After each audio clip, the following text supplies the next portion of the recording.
A Lauren JP? Laura em JP. Lauren está ausente e o JP? Uhum.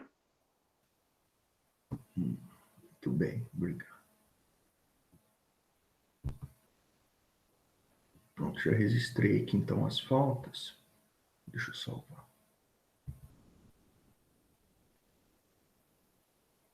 Ótimo. Vamos lá então, né, pessoal? Vamos retomar o nosso assunto de estudo aqui. Já vamos abrir o nosso material. Eu vou localizar o meu aqui.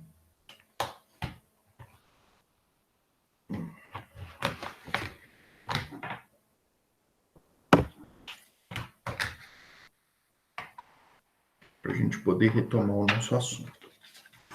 Então, nós iniciamos o estudo do capítulo 5, né?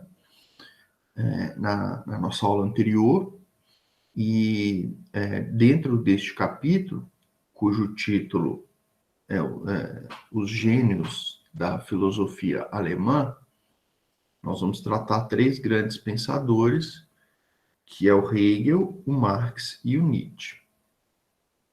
E quando nós falamos desses pensadores, nós estamos avançando no nosso estudo no século XIX. Nós sabemos que o grande pensador do século XVIII para a filosofia foi o Kant. E o Kant, por sua vez, que estava ali na região da Prússia, né, que era um país ali que fazia interseção entre a Rússia e a Alemanha, né, um território que me parece que onde Kant nasceu hoje pertence especificamente à Rússia, né, mas era um país que tinha as características bem peculiares da cultura alemã, inclusive o idioma, né, idioma alemão, e chamada Prússia, na época. Então, no século XVIII, nós temos esse grande pensador que foi Kant, que nós dedicamos um capítulo inteiro para ver o seu pensamento com um pouquinho mais de detalhe, né? Nós vimos especificamente a sua epistemologia e a sua ética. Contudo, Kant influenciou outras áreas de pensamento também, né? A própria estética e tratou muitas questões ligadas à própria epistemologia que a gente não acabou abordando, mas que fizeram de Kant um grande filósofo que marcou uma época. E o Kant, depois, ele vai gerar impactos, o pensamento de Kant vai gerar impactos, obviamente, nos filósofos posteriores e no século XIX. Por isso que, quando nós falamos dessa primeira fase de estudos da filosofia moderna, e já fazendo quase a transição já para a filosofia contemporânea, em que nós vamos ver que Nietzsche é o último filósofo desse capítulo, é esse grande pensador que faz essa transição, né, do pensamento moderno para o pensamento contemporâneo ou pós-moderno, como alguns preferem nomear. Mas tratando dessa primeira parte aqui, cujo Hegel é o grande representante, nós estamos falando de uma filosofia denominada de idealismo alemão. Então, grave esse nome, é um nome importante para você ter no seu registro, né? O idealismo alemão, em que Hegel é o grande representante. E o idealismo alemão, ele tinha como característica um diálogo profundo com a filosofia de Kant, seja para apoiar, concordar, ampliar as conclusões de Kant, seja para criticar. E o Hegel, ele surge como um outro grande pilar da filosofia moderna, né, que em muitos aspectos vai levar em conta as reflexões kantianas, mas em outros aspectos vai questionar a própria filosofia de Kant e vai trazer uma nova perspectiva à filosofia.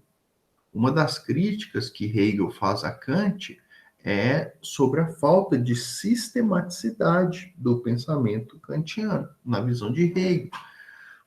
Por quê? Porque Kant se dedicou especialmente às críticas, né? Nós sabemos que quando nós falamos de Kant, nós estamos falando de uma filosofia crítica, ou seja, uma filosofia que é capaz de se autoexaminar. Crítica é sempre a capacidade de julgar, né, de examinar. Então, nós falamos de Kant, nós tratamos da crítica da razão pura, no campo da epistemologia, na crítica da razão prática, no campo da ética, né?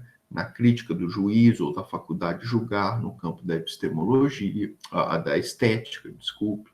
Então, perceba que há várias frentes de reflexão no pensamento de Kant, mas o Hegel vai questionar, ele vai dizer, olha, não há um todo unificado, não há um sistema de pensamento, não há uma abordagem filosófica que abarque o todo, que trate de questões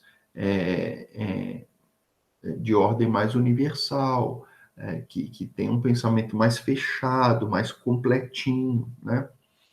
E o nome que nós damos para isso é um sistema filosófico.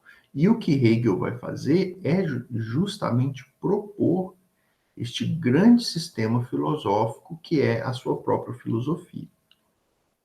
Então, Hegel, ele, na história da filosofia, ele está num patamar, numa grandeza próxima do próprio Kant, um grande filósofo. Alguns dizem que é um filósofo de envergadura até maior do que o próprio Kant, né? Nós não vamos ficar aqui avaliando, né, quem gerou mais impactos na história da filosofia, simplesmente nos cabe afirmar que foram dois grandes filósofos que geraram uma grande influência, né, na história da filosofia, e ambos de fala alemã. Nós vamos ver que essa característica vai permanecer no século XIX e no século XX, né? A filosofia alemã como uma filosofia de muita envergadura, de grande potência, muitos filósofos competentíssimos vão surgir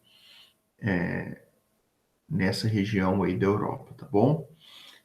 Bom, então nós tratamos aqui, né, da primeira parte, falando do século de ouro, da filosofia alemã. Eu não quis trazer um panorama tão histórico, político, econômico, né? Eu trouxe um panorama mais filosófico, eu acho que faz mais sentido para a gente.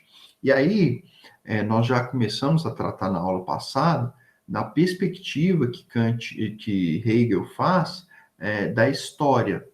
Nós lembramos na aula passada que Hegel é um filósofo da história.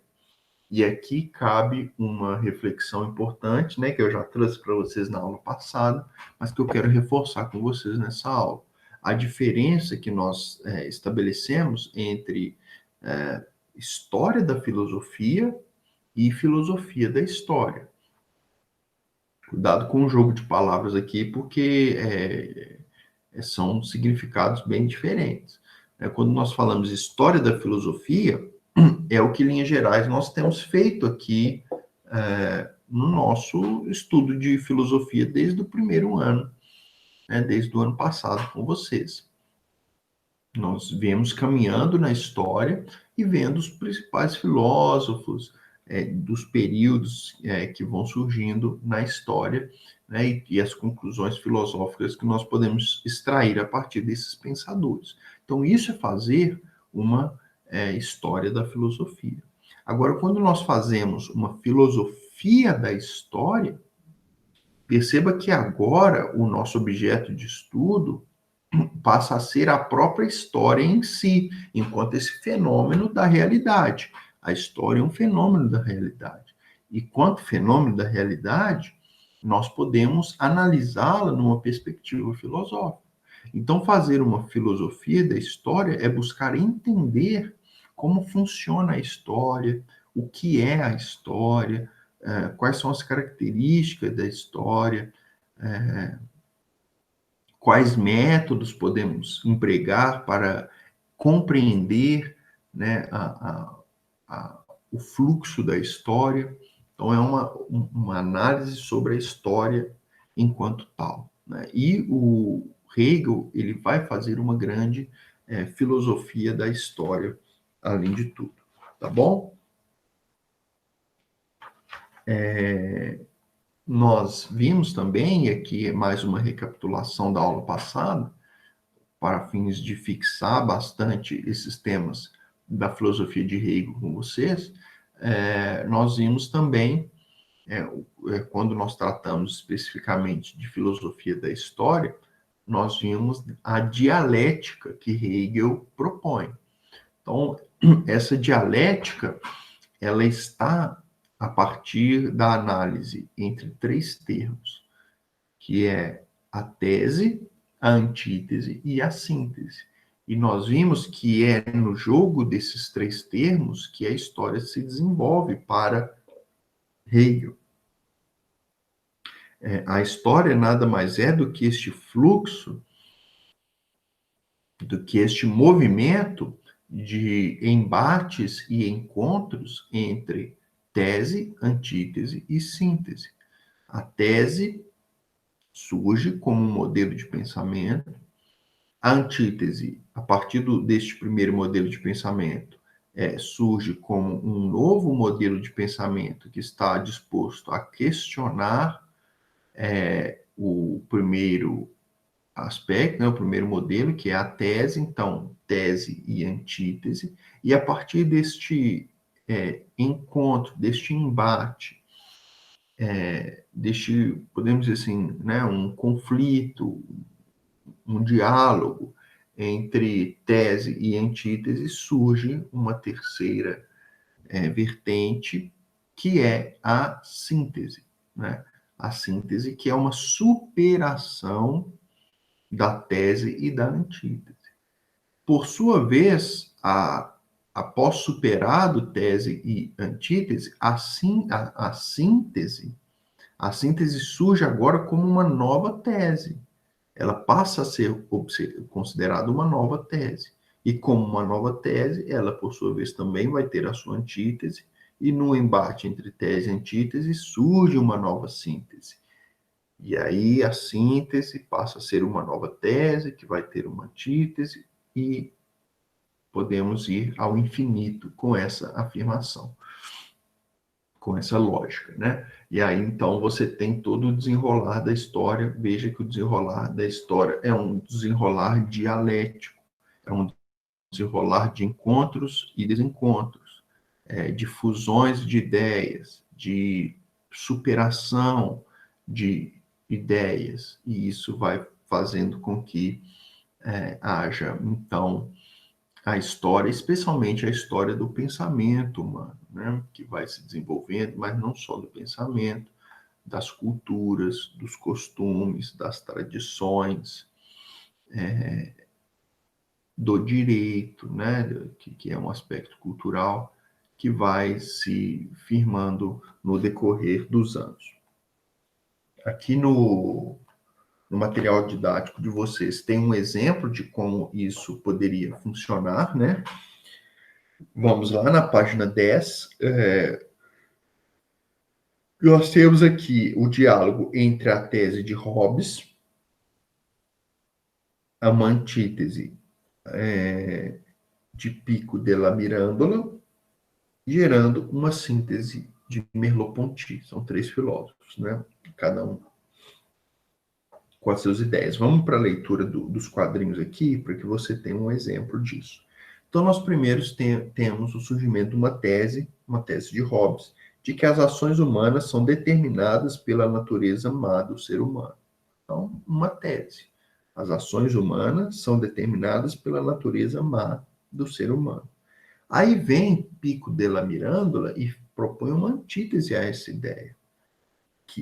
A antítese é o ser humano é absolutamente livre, sem nenhuma lei que determine sua vida, sendo ele mesmo o único responsável por se construir. Então, se Hobbes afirmava que o ser humano ele tem uma determinação má da sua própria natureza, Pico della Mirandola vai fazer uma oposição e vai dizer, olha, não, na verdade é uma antítese. O ser humano, ele não é determinado por uma natureza má, ele é determinado por uma natureza livre. Então, ele tem total liberdade para se autodefinir.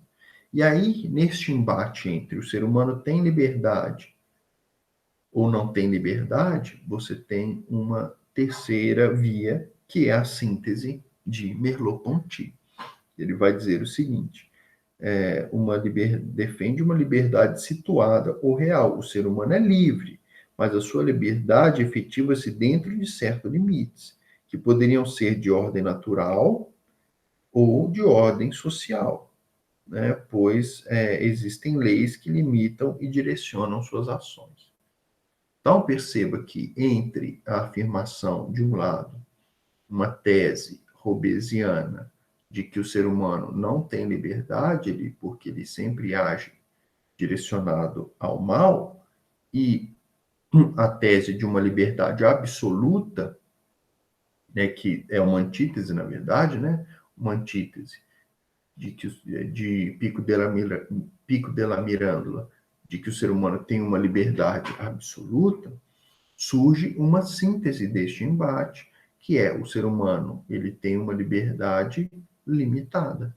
Perceba que, aqui no caso, é uma espécie de meio termo, né? Não necessariamente toda síntese vai ser fruto de um simples mero termo, meio termo entre dois opostos, né? Uma síntese é uma superação daquele dilema a partir da reflexão feita do confronto entre as ideias.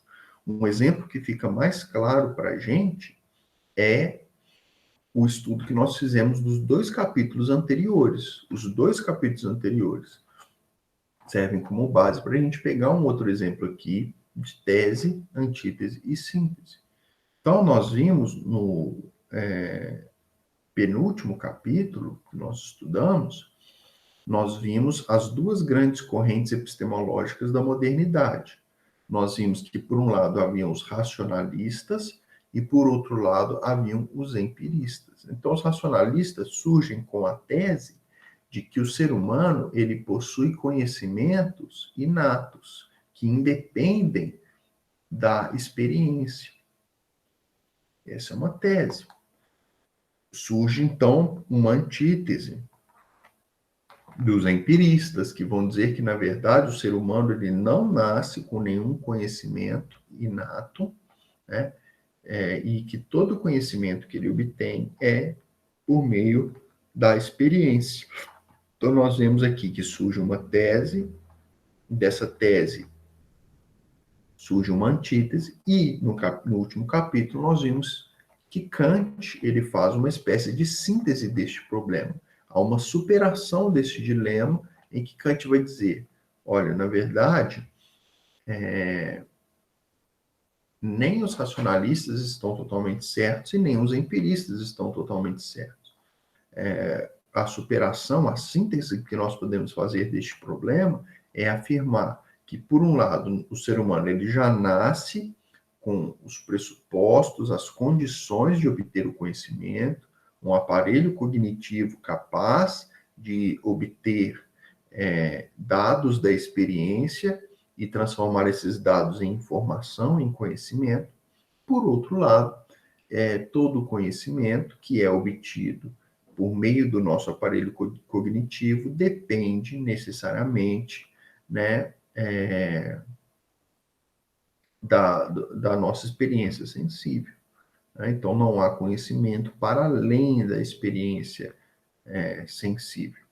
Então, perceba que há em Kant uma superação da tese do racionalismo e da antítese do empirismo, surgindo, então, uma síntese. Tá ok? Então, mais um exemplo aí para que você entenda como que o Hegel propõe uma filosofia da história a partir da análise dialética entre esses três elementos, tá ok?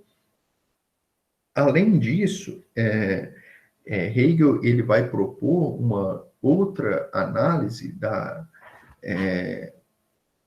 filosofia da história, ao afirmar que a filosofia da história, né, a partir do entendimento humano, da compreensão humana, ela opera em três etapas. Três etapas. E aí eu já convido vocês para a página 11. Você tem um quadrinho aqui ilustrativo apresentando essas três etapas. Eu vou pedir para que você observe bem esse quadro, observe as informações deste quadro, porque por meio do esquema facilita o nosso entendimento, tá bom? Então, olha aqui, a primeira etapa é chamada de etapa do espírito subjetivo. Primeira etapa, espírito subjetivo. Vamos observar aqui o que o quadrinho nos informa dessa primeira etapa. Então, olha aqui, nessa etapa, o conhecimento refere-se à razão subjetiva, quando o espírito do mundo toma consciência de si mesmo no ser humano. Refere-se ao indivíduo e à consciência individual. Então, quando nós falamos aqui de espírito no mundo, o que isso quer dizer? Né? É uma palavrinha meio confusa da gente entender. Né? O que é o espírito do mundo? Vamos deixar o próprio Hegel. A Isa está com um problema de internet, né? Eu vi aqui sua mensagem, tudo bem, obrigado aí pela informação. Então, vamos retomar aqui. Eu estou tratando do que é esse espírito do mundo, que é uma ideia que vai permear todas as três etapas aqui do processo de evolução do entendimento. Vamos deixar o próprio Hegel se explicar. Nós voltamos na página 10. Há uma citação aqui de Hegel sobre o conceito do que é o espírito do mundo. Então, olha, mas o que é o espírito? Diz Hegel. É único, infinito, imutavelmente homogêneo. A identidade pura, que em uma segunda fase se separa de si mesmo e faz desse segundo aspecto seu próprio oposto polar, ou seja, como existência por si e em si, em contraste com o universal. Então, obviamente, Hegel escreve muito difícil, né? Vou tentar simplificar aqui. O que o Hegel está dizendo? Que o espírito do mundo é esse processo de tomada de consciência que o universo tem de si mesmo. Então perceba que o Hegel ele está fugindo aqui de todo aspecto religioso, né? De falar do espírito do mundo, de poder dizer que é Deus, não. Hegel não usa essa ideia no sentido de uma pessoalidade. Não é um ser que é o espírito do mundo para Hegel. Para Hegel, o espírito do mundo é essa capacidade que o mundo vai adquirindo com a sua evolução, que o universo, né, que a existência vai adquirindo com a sua evolução, de tomar consciência de si mesmo. Porque uma coisa é o mundo está aí acontecendo, se desenvolvendo, tal. Outra coisa é surgir num determinado momento histórico deste mundo a capacidade dele se auto-perceber enquanto tal. E isso surge a partir de quem, pessoal? A partir do ser humano. O ser humano é aquele ser especial justamente por não só existir, mas por ter consciência da sua existência. Nós sabemos que um animal, um cachorro, ele vive muito bem. Aqui onde eu moro, estou morando nesse período de quarentena junto com a minha mãe, meu pai, e a família do meu irmão também. Nós estamos todos aqui morando juntos, numa casa grande aqui, né?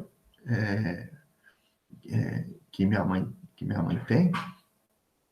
E aqui nós temos 5 cachorrinhos. Todos eles vivem muito bem. Minha mãe cuida dos cachorros, meu Deus, quase igual aos filhos dela. Dá comidinha, dá carinho, dá banho quente, pessoal. Olha para você ver. Meu chuveiro estragou aqui, eu até brinquei com minha mãe. Falei, mãe, meu chuveiro estragou aqui, tô tomando banho frio e os cachorrinhos aí tudo tomando banho quentinho, né?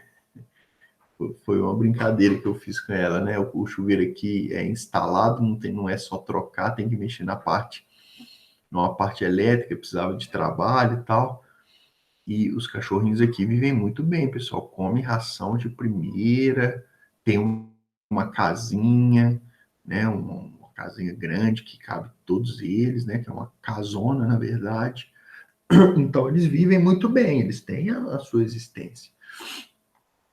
Contudo, eles não têm a capacidade de refletir sobre a sua própria existência, de perguntar sobre a sua própria existência, né? Que é uma atitude profundamente filosófica. Em outras palavras, os cães não fazem filosofia, né? Eles não conseguem refletir sobre o mundo, eles não conseguem ter uma visão complexa da realidade, como é a visão que nós, enquanto seres humanos, temos. De poder comparar as coisas, igual eu fiz aqui na brincadeira, né? Comparei a minha vida à vida dos cachorrinhos aqui, do cuidado que eles têm. Posso comparar a minha vida morando novamente com a minha família, todos juntos numa grande casa, com a minha vida que eu tinha no meu apartamento, em que morava só eu, minha esposa e minha filha. Então eu posso comparar, eu posso fazer análises, posso argumentar sobre qual delas é melhor. Então perceba que é uma capacidade de analisar a vida. E isso surge com o ser humano. Só que não surge, para Hegel, isso é um processo.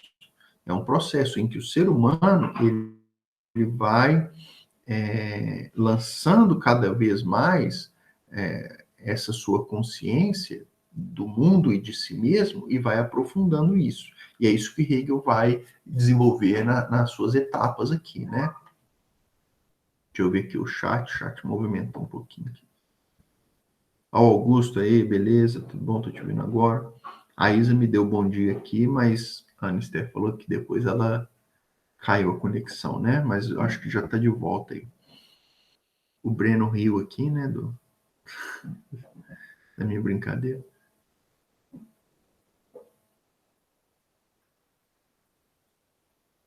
Né, Anisté? Pois é, uma tese aí, ó. A Anisté está defendendo a tese de que os cachorros, na verdade, quando estão sozinhos, eles são seres pensantes também, igual os bonequinhos lá do Toy Story. Vocês acreditam que eu vi recentemente Toy Story 1 de novo? Do nada, assim, tava eu e minha esposa de madrugada, vamos ver o que tem. A gente viu no Prime, né? Entramos no Prime, e aí vimos o Toy Story 1, muito legal. Eu não vi o 4 ainda, quero ver depois. Vou maratonar o 2, o 3 para chegar ao 4. Não, até hoje eu não vi também. Dizem que é bem legal. Mas vale a pena começar do 1 de novo. Quem tem o Prime aí, vale a pena, porque foi muito legal ver de novo. Eu tomei um susto que eu vi que o Toy Story 1 é de 95, pessoal. Vocês nem eram nascidos em 95. E eu lembro que eu vi no cinema. Olha como eu estou ficando velho.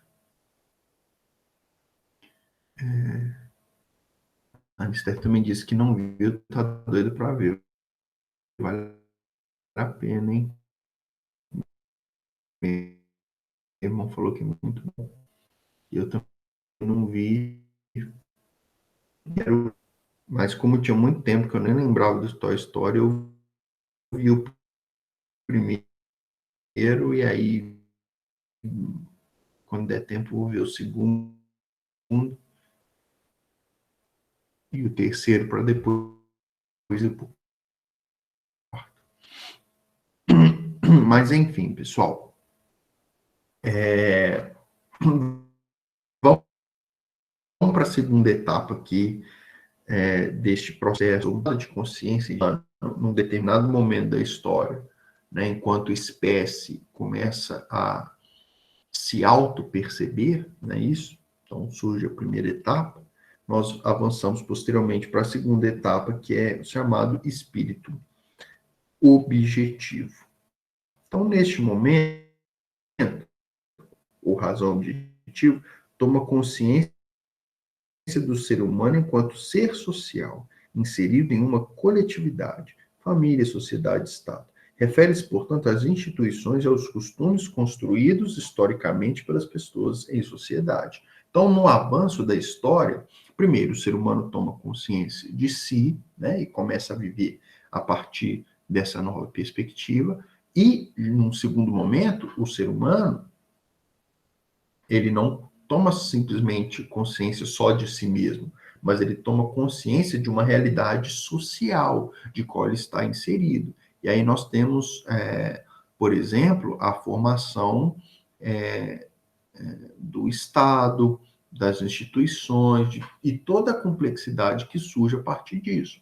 Nós estudamos, no início do ano, a filosofia política moderna, e nós vimos como que filósofos começaram a refletir sobre como deveria funcionar a vida em sociedade. Nós estamos estudando a disciplina de sociologia e nós vimos e estamos vendo que a sociologia é justamente esse campo de estudo que vai se dedicar à análise não de um indivíduo particularmente, não de nós mesmos enquanto seres particulares, mas de nós inseridos num contexto maior, que é o contexto da sociedade. Tá bom? Então, este é o segundo momento para Hegel, ou a segunda etapa. E a terceira etapa, para a gente encerrar a nossa aula, é a ideia de espírito absoluto, que o Hegel vai trazer. Então, segundo o nosso terceiro quadrinho aqui, esse é o momento mais sublime da manifestação da razão, no qual o espírito, lembrando que espírito é essa consciência abstrata que o mundo tem sobre si, né, representada pela pessoa do ser humano, o qual o espírito torna-se consciente de si mesmo dentro da história. Nessa etapa, o espírito toma consciência do Estado e passa a se manifestar, então, nas artes, na religião, na filosofia, enquanto consciência de si mesmo. Então, veja que o objetivo da filosofia do Hegel é alcançar uma reflexão que esteja neste terceiro nível aqui, nessa terceira etapa, que é não só entender, preste atenção, não é só entender a gente mesmo enquanto indivíduos, a nossa consciência de nós mesmos, não só entender a consciência que nós temos enquanto vida em sociedade ou em coletividade, mas uma consciência absoluta, ou seja, a consciência de como opera a nossa própria consciência. Em linhas gerais, é o que o próprio Hegel está fazendo com a sua filosofia. Ele está tentando explicar o movimento da consciência, como a realidade funciona. E isso é o terceiro nível de compreensão. É uma compreensão mais complexa. É uma compreensão não só de que nós temos compreensão, é uma compreensão de como opera a nossa compreensão, de como funciona os nossos mecanismos de compreender. E veja que este método, ele é uma visão mais abrangente da realidade, é um sistema de pensamento que explica a realidade. Então, não é mais uma explicação de nós mesmos, ou consciência de nós mesmos, uma explicação da vida coletiva, é uma explicação da própria base, do próprio fundamento de como o mundo funciona, de como o mundo opera. Né? E aí ele vai fazer um desenvolvimento aqui, que surge desde as artes da religião, alcançando o seu estágio mais evoluído, podemos dizer assim, que é a filosofia. Né? O Hegel vai dizer que tanto as artes como a religião são tentativas dessa conclusão dessa terceira etapa do espírito absoluto, que são mecanismos para a gente poder interpretar a realidade, interpretar a vida, do qual a filosofia, e por sua vez a própria filosofia hegeliana, tenta se mostrar superior, né? Tenta se mostrar como essa filosofia que vai, de fato, operar este processo de chegada ao espírito absoluto, que é, como eu já disse, a consciência da explicação do funcionamento da própria realidade. Tá bom, pessoal? Então, com isso, terminando a explicação dessas três etapas, eu já vou encerrar a aula de hoje, né? Agradecendo vocês aí pela atenção, pelo carinho de sempre, e nos vemos na nossa aula de Sociologia. Um beijão para todo mundo, fiquem com Deus. Tchau, prof, com Deus. Tchau, Júlia. Tchau, prof, com Deus. Tchau, Anisté. Até daqui a Um pouco. abração para todos. Valeu, Breno. Valeu todo mundo aí. Fiquem com Deus. Tchau, Isa.